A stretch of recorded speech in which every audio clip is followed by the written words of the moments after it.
बिस्मिल्लाहिर्रहमानिर्रहीम, अस्सलाम वालेकुम। मैं हूं सैयद शहरियार अली नकवी और आप लोग मेरा यूट्यूब चैनल देख रहे हैं नकवी रिपोर्ट्स ग्लोबल। दोस्तों, आप लोगों को पता है कि इस वक्त पाकिस्तान भर में क्या मामला चल रहे हैं। इस वक्त आपको अगर समझ में आए ना, हमारी जो इस्टेब्लिशमेंट ने गेम डाली है ना, ये इससे बहुत फ़ायदा होने वाला है पूरे मुल्क को। इससे सबके असल चेहरे खुल के सामने आ गए अगर हमारी आवाम जो है वो इसको समझे। ठीक है, देखें, पंजाब में सूबे बनना बहुत ज़रूरी है, केपीके में सूबे बनना बहुत ज़रूरी है। बलूचिस्तान जो कि महरूमियों का अज़ल से शिकार है और सिंध जो अज़ल से शिकार है महरूमियों का, यहाँ पर डेवलपमेंट्स होना बेइंतहा ज़रूरी है।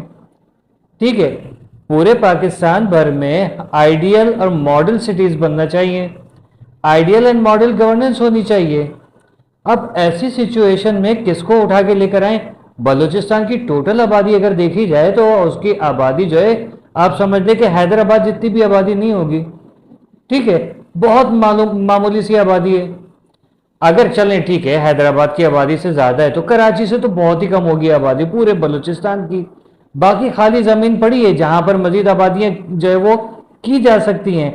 लेकिन हमारे यहाँ पाकिस्तान में मुसीबत ये है कि मैं बलोच हूँ, मैं पंजाबी हूँ, मैं सिंधी हूँ, मैं पठान हूँ और यहाँ पर मेरा राज है।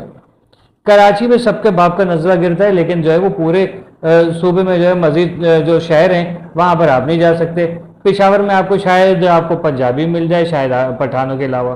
ठीक है, हो सकता है बलोच भी मिल जाए। बलोचिस्तान में आपको अब तो मुश्किल ही है, पठान और बलोच ही हैं। सिंध के अंदर आपको सिंधी मिलेंगे, चंद जो शहर हैं वहाँ पर आपको उर्दू बोलने वाले मिल जाएंगे। पंजाबी आपको सिंध के अंदर नहीं मिलेगा, आपको इसी तरीके से पंजाब के अंदर हाल है। तो जब सूबे ही लिसानियत की बुनियाद पर बने, जैसे अल्ताफ हुसैन साहब ने कहा कि 1 यूनिट से जब सूबे बन गए तब उस वक्त वावेला हुआ था, हाँ ये क्या कर दिया, वो वावेला जायज़ था, ये वावेला जायज़ नहीं है। ठीक है, ये जो अयूब खान और ये जुल्फ़िकार अली भुट्टो ने जो यहाँ मतलब गंद करके चले गए ना ये लोग, उससे नुकसान हुआ है मुल्क को। लेकिन हम लोग क्या, हमारे अभी भी मैं निकलता हूँ बाहर, पीपल्स पार्टी के झंडे लहरा रहे होते लोग, बड़े शान से चल रहे होते, बड़ी अकड़ अकड़ नहीं है। ठीक है, ये अकड़ जो है ना, ये अकड़ अल्लाह को सख्ती से नफरत से। कुरान करीम में इरशाद फरमाया कि जमीन पे अकड़ के नहीं चलो और नजरें नीचे रखो। ये तो यूं अकड़ के, और यहूदियों की तरह की बड़ी बड़ी मूछें रख के हमारे पाकिस्तान की जितने भी हैं हर उसमें सूबे में चले जाएं, शैतानी मूछें नजर आएंगी आपको, बड़ी बड़ी मूछें रख के सोचते हैं बहुत बड़े मर्द हैं। ठीक है, कोई इस्लामिक स्टाइल में किसी की मूछें नजर नहीं आएंगी। खशखशी सी दाढ़ी हो, खशखशी आपकी मूछें हो, या दाढ़ी आपकी वैसे मूछें आपकी बारीक सी हो। नहीं नहीं, इतनी लंबी मूछें क्यों? मर्द की निशानी है, मर्द की निशानी नहीं है, नौसत है, ये शैतान होता है उसमें। आप देख लीजिए क्या शैतानियत हो रही है पूरे मुल्क भर में। ठीक है, तो मकसद ये कि हमने हर चीज को जो है, मतलब बनी इसराइल के दौर में अगर हम पाकिस्तानी होते ना, तो बनी इसराइल जो है शायद वो लोग अच्छे लोग होते और वो दुआ करते कि अल्लाह इस अजाब से हम लोगों को निजात दे कि ये जो तू ये पाकिस्तानी कौम बनाई है। क्योंकि हमारे तो सब ये सिंधी हूँ, मैं पंजाबी हूँ, मैं बलोच हूँ, मैं पठान हूँ, और मेरी जो वो मेरे सूबे के अंदर तुम नहीं आओगे, मेरे सूबे के अंदर तुम नहीं आओगे, ये बदमाशी चल रही है। अगर यहाँ पर कोई इंतजामी यूनिट्स बनाने की या सूबे बनाने की बात कर दें तो 5000 साल से हम रह रहे हैं। अब है क्या दुनिया कभी खत्म नहीं होगी? चव्वलों, अल्लाह ने एक आपको जमीन का टुकड़ा दिया है, आपने क्या, मैं मुंह से कुछ निकलेगा उखाड़ लिया? आज तक आपने क्या कर लिया? आपने सूबे के अंदर 5000 साल पुराना जो है मुंजे दाड़ों की तारीख निकल आई कि तरक्की याफ्ता होता था। आप ये बताएं उस 5000 साल के बाद आपने क्या तरक्की की है? अंग्रेजों की गुलामी, हिंदुओं की गुलामी, कभी उसकी चंगेज खान की गुलामी, कभी मुगलों की गुलामी। अबे ये तो गुलामियों से थोड़ी वो चलता है। वो जो आपके बाप दादाओं ने किया था वो आपने कहाँ किया है? आप तो नहीं कर रहे हो। ठीक है, इसी तरीके से पंजाबियों का, इसी तरीके से पख्तूनों का, इसी तरीके से बलोचों का है।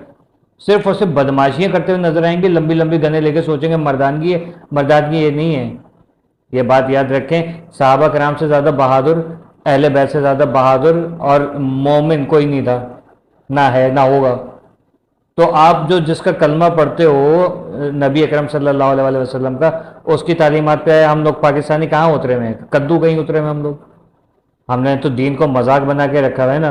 फिर अगर उसमें कोई अच्छाई की बात की जाती है तो बनी इसराइल के, मुझे कभी कभी लगता है हम पाकिस्तान के अंदर आबाद होने वाले ना सारे बनी इसराइल की कौम है। ठीक है, बनी इसराइल की नस्लें हैं, जो 12 खानदान जो कबीले आए थे ना, वो लगता है यही इन्हीं चारों सूबों के अंदर आके बसे थे, क्योंकि सुमन बुकमन उमिन है।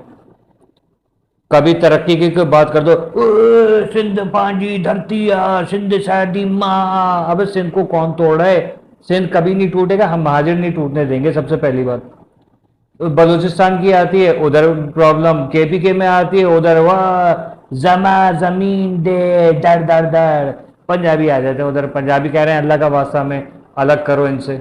वहाँ सराइकी पंजाबी फंडे चल रहे हैं। जिस कौम का निज़ाम ये पीपल्स पार्टी ने, नून लीग ने तबाह बर्बाद कर दिया है, केपीके का मौलाना फजलुर रहमान और वो बाचा खान वगैरह जैसे और इमरान खान जैसे लोगों ने बर्बाद कर दिया है। बलूचिस्तान का इन लोगों ने कर दिया है, जो वहाँ के सरदार थे।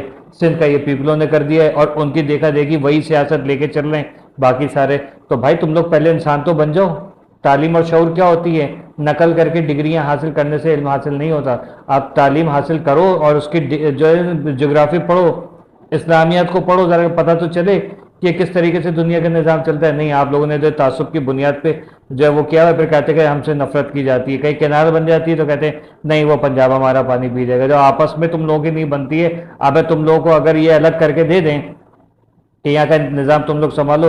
तुम लोगों ने क्या काम किया? तुमने सिंध नहीं सिंध बर्बाद कर दिया, बलूचिस्तान बर्बाद कर दिया, कराची तुम पूरा खा गए।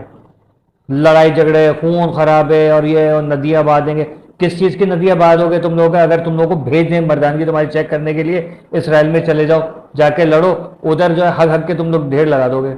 सारे पाकिस्तानी की बात कर रहा हूँ मैं, महाजिर भी इसमें शामिल हैं। आपस में लड़ने के लिए बहुत वो है, इंडिया में जाके लड़ो, नरेंद्र मोदी से जाके जो अपना राजस्थान वगैरह वापस हासिल करो। और दुनिया कह रही है कि हम जो है उसको अपने अपने कंट्री को एक्सपेंड करेंगे। हमारी पुरानी सकाफत, हमारी पुरानी सकाफत, हम यहाँ गजवा हिंद की अगर बात करते हैं कि ये हमारी जो वो पुरानी सकाफत ये है कि ये पूरा हमारे अंडर में था, तो वहाँ पर वो नहीं होगा। नहीं, बस आपस में लड़ने मरने को है, और ये कि अपने मुल्क को एक्सपेंड करना, प्रॉक्सी को बढ़ाना, तो वो उनके अंदर सोच ही नहीं है। ठीक है, और टोपी अजरक से बाहर निकलो यार। टोपी अजरक के अलावा पूरे मुल्क के अपनी अपनी सकाफत है, सबका एहतराम करो। खाली टोपी अजरक का एहतराम थोड़ी करना है, सभी का एहतराम करना है। ये नहीं पैंट शर्ट का एहतराम करना, पैंट शर्ट तो नहीं, हम लोग के तो खैर माजरों का पहनावा यही हमारी मर्जी, हम जो भी पहने, लेकिन हम आपकी सकाफत का एहतराम कर रहे हैं, तो आप भी जो बाकी का वो करो, आपस में एका करो। ये जो अजीब किस्म के जो खबीस चव्वल चपड़गंजू किस्म के जो सियासतदान है, इतनी मोटी मोटी नाक है, और अल्लाह माफ़ करें इनकी शक्लें देखने का दिल नहीं चाहता। कभी वहाँ पर पहुँच जाते, गिलगित में पहुँच जाते, कभी कश्मीर में पहुँच जाते हैं, सिंध से बाकी जो है वो बाहर निकलते नहीं है, कहते कराची हमारा है, तुम्हारे बाप का नहीं है। ये बाप बाप तक नहीं पहुँचो, ठीक है, आप फसादी हो। जब ये आर्मी का डंडा चलेगा ना, तो आपका बाप भी जो है ना वो बनाएगा सूबे, खुशहाल रहेगा। आप सोचो कि आपको निजामत मिलने वाली है। आप लोगों ने एक घटिया किस्म की सोच, दकियानूसी से भी ज्यादा दकियानूसी, कि नहीं ये टूट रहा है, टूट रहा है, टूट रहा है, एक टुकड़ा उठा के जो है ना, मतलब ये महाजिर जितना भी सूबा बनेगा वो उठा के उधर ले जाएंगे, बलूचिस्तान में ले जाएंगे, और ये जो है वो उठा के समंदर में ले जाएंगे, बीच वाला जो होगा वो उठा के पंजाब ले जाएंगे। ऐसा लग रहा है कि कोई केक के पीछे कमबख्त मारे उठा के ले जाए। मतलब किस किस्म के आपके सियासतदान जो है ना, सॉरी टू से, सिंध के सियासतदानों की जो मैंने सोच देख ली, उन्होंने आवाम को जितना बनाया हुआ है ना, उतना ज्यादा जो है ना, मतलब मैं कहता हूँ कि पूरी जहालत फैल रही है। खुदा का वास्ते जहालत से निकलो, सिंध को तरक्की करने दो। ये तुम लोगों के सियासतदान तरक्की नहीं करने देंगे। इनको सब ये डर और खौफ है, अल्ताफ हुसैन के हवाले नहीं कर दिया जाए। अल्ताफ हुसैन आएगा तो वो यहाँ पर इनकी बदमाशियाँ नहीं होने देगा, लोगों की ज़मीनों पर कब्जे नहीं होने देगा। ये जो माएँ बहनें उठा के ले जाते हैं वो होने बंद हो जाएंगे। लोगों की जो किसी की शादी होती है तो दुल्हनों को उठा के ले जाते हैं कि पहले हमारे पास आए, तो वो सब चीज़ें बंद हो जाएंगी। उनको पता है अल्ताफ हुसैन ये सारे काम कर सकता है, वही काम ये करेगा, और इनके सारे 2 नंबरियों के ऊपर कदगन लगा देगा। नहीं धमकियाँ दे रहे हैं महाजिरों का खून बढ़ा देगा। अब महाजिरों का खून क्यों बहाओगे तुम? कि महाजिरों ने चूड़ियाँ पहन के रखी हुई, हम लोग शराफत से बैठे हुए, इसका मतलब ये कि कोई भी चपड़गंजू उठ के बदमाशी करेगा। हम कह रहे हैं लड़ाई नहीं करो, आपस में लड़ो नहीं। हम लोगों के पास तो असले नहीं है, हमारे पास इल्म है, हम इल्म से लड़ेंगे, क्योंकि हम इमाम हुसैन की औलाद में से, सैयद घराने से, जो मैं अपनी बात कर रहा हूँ।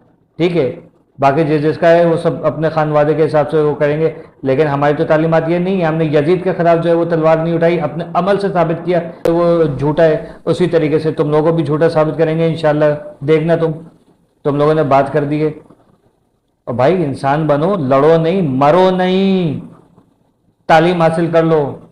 पता नहीं क्या तालीम है इनकी।